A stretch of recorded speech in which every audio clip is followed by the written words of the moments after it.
¿Qué tal, amigo oyente? ¿Cómo estás?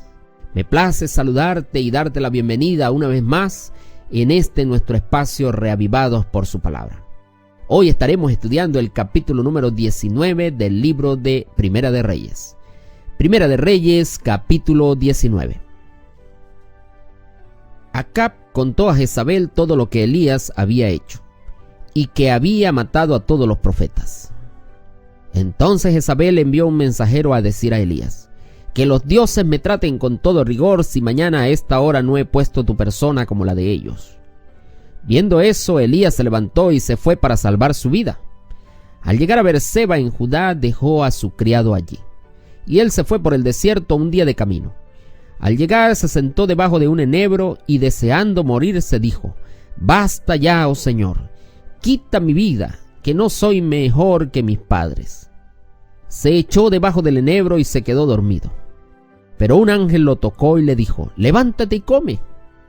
Elías miró y vio a su cabecera un pan cocido sobre las ascuas y un vaso de agua. Comió, bebió y se volvió a dormir. Por segunda vez el ángel del Señor lo tocó y le dijo: levántate y come, porque un largo camino te resta. Entonces Elías se levantó, comió y bebió, y con la fortaleza de aquella comida caminó 40 días y 40 noches hasta Horeb, el monte de Dios. Allí entró en una cueva donde pasó la noche, y el Señor vino a él y le dijo: ¿qué haces aquí, Elías?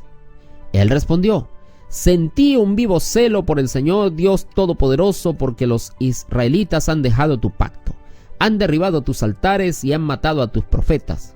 Solo yo he quedado y me buscan para quitarme la vida.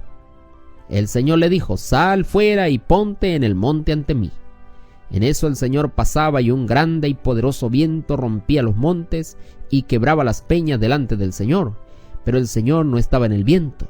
Tras el viento hubo un tremendo terremoto, pero el Señor no estaba en el terremoto. Tras el terremoto vino un fuego, pero el Señor no estaba en el fuego. Y tras el fuego un silbo apacible y suave. Cuando Elías lo oyó, cubrió su rostro con su manto, salió y se paró a la entrada de la cueva, y llegó a él una voz que dijo: ¿qué haces aquí, Elías? Él respondió: sentí un vivo celo por el Señor Dios Todopoderoso, porque los israelitas han dejado tu alianza, han derribado tus altares y han muerto a cuchillo a tus profetas. Solo yo he quedado y me buscan para quitarme la vida. Y el Señor le dijo: vuélvete por tu camino por el desierto de Damasco. Cuando llegues, unge a Hazael por rey de Siria. Unge a Jehú, hijo de Nimsi, por rey sobre Israel, y a Eliseo, hijo de Safat de Abel Meula, ungirás para que sea profeta en tu lugar. El que escape de la espada de Hazael, Jehú lo matará, y el que escape de Jehú, Eliseo lo matará. Y yo conservaré en Israel 7,000 fieles que no doblaron sus rodillas ante Baal, ni sus bocas lo besaron. Elías partió de allí y encontró a Eliseo, hijo de Safat, que araba con 12 yuntas delante de sí, y él estaba con la 12ª. Pasó Elías ante él y echó sobre él su manto. Entonces él dejó los bueyes, fue corriendo en pos de Elías y le dijo: te ruego que me dejes besar a mi padre y a mi madre, y enseguida te seguiré. Elías replicó: ve y vuelve, pero recuerda lo que hice contigo. Eliseo se volvió en pos de Elías, tomó un par de bueyes y los mató. Con el arado de los bueyes coció la carne y la dio al pueblo que comiese. Después se levantó y fue tras Elías y le servía.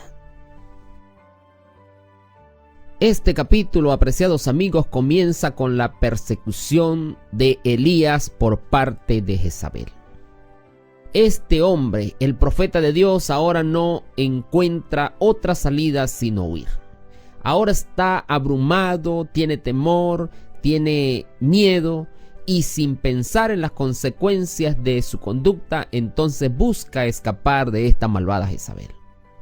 Cuando se encontró solo, lo único que pensó fue en salir de allí, de aquel lugar. Y dice el comentario bíblico adventista que Elías no hizo bien al abandonar su puesto del deber, porque no había terminado su obra. Solo había comenzado la batalla. Si hubiese resistido valientemente y respondido con un mensaje para la reina, a fin de que recordara que el Dios que le había dado la victoria sobre los profetas de Baal no lo abandonaría ahora, habría contado con ángeles listos para protegerlo. Y continúa diciendo el comentario bíblico adventista que al huir para salvar su vida, Elías ayudó al enemigo. Y esa fuga a Beerseba entonces tuvo mucha influencia para anular la victoria del Carmelo. Después que ha huido, encuentra que sus fuerzas se agotaron. Y es allí que debajo de aquel enebro entonces su ánimo llega a la más profunda depresión. Y entonces es cuando desea morirse. Y todos sabemos, apreciados amigos, que es fácil estar feliz, estar animado cuando todo va bien. Pero cuando llegan las dificultades, las perplejidades de la vida, entonces las cosas no salen bien y el ánimo decae. Y es allí cuando necesitamos aferrarnos más a Dios para no caer en la desesperación. Por eso cuando te sientas en dificultad, apreciado amigo, apreciado hermano, cuando estés desesperado, nunca olvides elevar la vista al cielo porque Dios está presto allí para ayudarnos. Y por eso ese día Dios le llevó allí a Elías comida, por medio de un ángel le dio su cuidado, lo fortaleció y lo animó para seguir adelante. Dios allí no le reclama a este profeta ni le ordena que vuelva por donde había venido. Y aunque este hombre había cometido una falta, el Señor no lo rechazó, sino que le dio valor para que recobrara esa confianza para que pudiera seguir llevando a cabo la valiente obra de Dios. Y esto es interesante porque este viaje no había sido ordenado por Dios, sino que había sido un plan de Elías. Sin embargo, estos ángeles de Dios no abandonaron al profeta y por el contrario lo que hicieron fue ayudarlo en el camino que seguía. Qué bueno y compasivo es nuestro Dios, que nos ayuda aun cuando nosotros estamos en dificultades y cuando nosotros hacemos nuestras propias elecciones. El comentario bíblico adventista dice que tan solo cuando Elías recobrara su dominio propio, cuando hubiera aprendido a reconfortarse en Dios y a emprender para él las tareas en forma indicada, estaría listo para volver a su patria a fin de llevar a cabo la obra de la cual había huido. Este hombre tenía que aprender lecciones y allí aquella cueva donde fue iba a ser su aula y el mismo Dios iba a ser su maestro. Y por eso que allí llegó el viento, llegó aquel torbellino, llegó el terremoto, llegó el fuego, pero Dios no estaba en ellos. Dios estaba en el silencio apacible y suave. Lo que este hombre necesitaba aprender allí era que aunque estas fuerzas fueran poderosas e imponentes, por sí mismas no tenían nada que ver con el Espíritu de Dios. Porque el que crea las grandes conmociones no es siempre quien realiza lo máximo para Dios. Y dice Profetas y Reyes en la página 124 que es la calma vocecita del Espíritu de Dios la que tiene poder para cambiar el corazón. Después que esto sucede, Dios le dice: vuélvete, haz todo lo que te voy a mandar.